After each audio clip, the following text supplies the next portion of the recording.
샬롬. 네, 지금 이 순간 말씀 묵상하기 딱 좋은 시간입니다.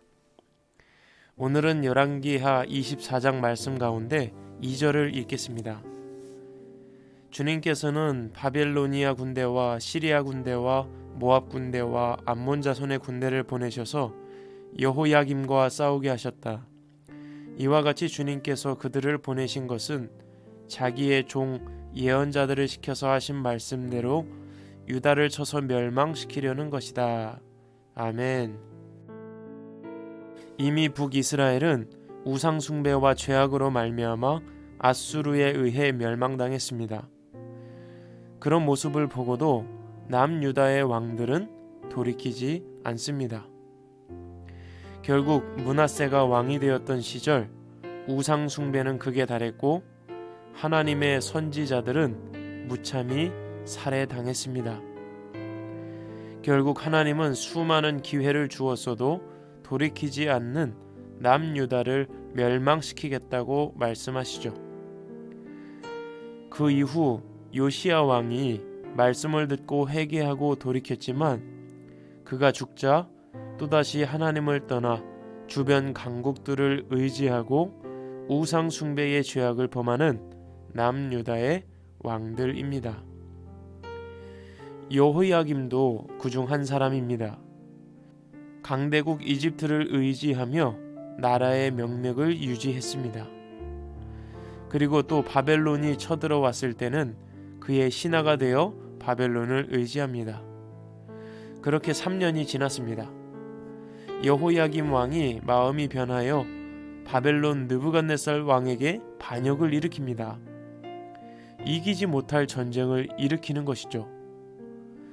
이에 강대국 바벨론은 주변 나라들 시리아, 모압, 암몬 자손의 군대와 연합하여 남유다를 칩니다.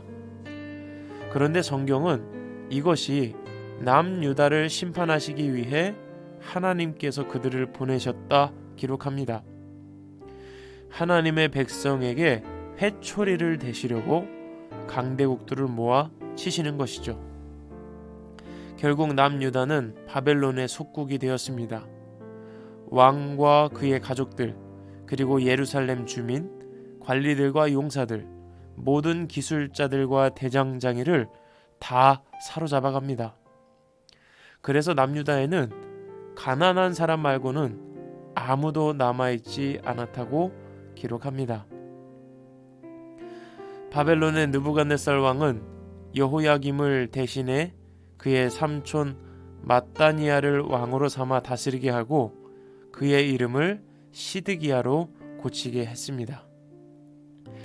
결국 북이스라엘과 남유다 모두 하나님을 무시하고 우상을 숭배한 대가로 멸망당했습니다.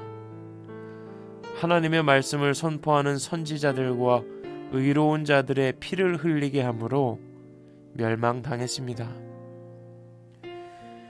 하나님께서 화를 내실 때가 있습니다. 하나님의 백성들에게 회초리를 드시며 호되게 혼내실 때가 있습니다. 아무리 말해도 돌이키지 않는 북이스라엘과 남유다 백성들에게 하나님은 결국 이방 나라들을 들어 회초리를 대신 겁니다. 하나님께서는 왜 화를 내시고 회초리를 대실까요? 이전에는 몰랐다가 아버지가 되니 보이는 것들이 있습니다. 어느 날 이삿짐을 정리하며 여러 물건들을 바닥에 풀어놓았는데 그 중에 면도날이 있었나 봅니다. 그런데 2살도 안 된 아이가 그 면도날을 들고 손으로 부비적하는 모습을 보고 저도 모르게 그만 큰 소리가 나왔습니다. 안 돼! 그리고 손에서 면도날을 빼앗았죠. 크게 다치지 않았지만 위험한 순간이었기에 크게 소리를 내었습니다. 다치지 않게 하려면, 살리려면 소리쳐야 했습니다. 잘못한 모습을 그대로 둘 순 없었던 것이죠. 이것이 회초리를 내시는 하나님 아버지의 마음입니다. 사랑하시기에 호되게 꾸짖으시는 겁니다. 요즘은 어른들의 말을 꼰대라고 비하하면서 듣지 않으려 하고 무언가 잘못한 부분을 지적하면 듣지 않으려 합니다. 그러나 기억해야 할 것은 사랑하기 때문에, 관심이 있기에, 소중하게 여기기 때문에 그런 말들을 한다는 것을 기억해야 합니다. 여러분, 오늘도 힘내시고 하나님께서 사랑의 매를 대실 때 아프다고 피하는 게 아니라 더욱 하나님 품으로 파고드는 진정한 자녀로 살아가시길 간절히 소망합니다. 지금까지 김종인 목사였습니다. 샬롬.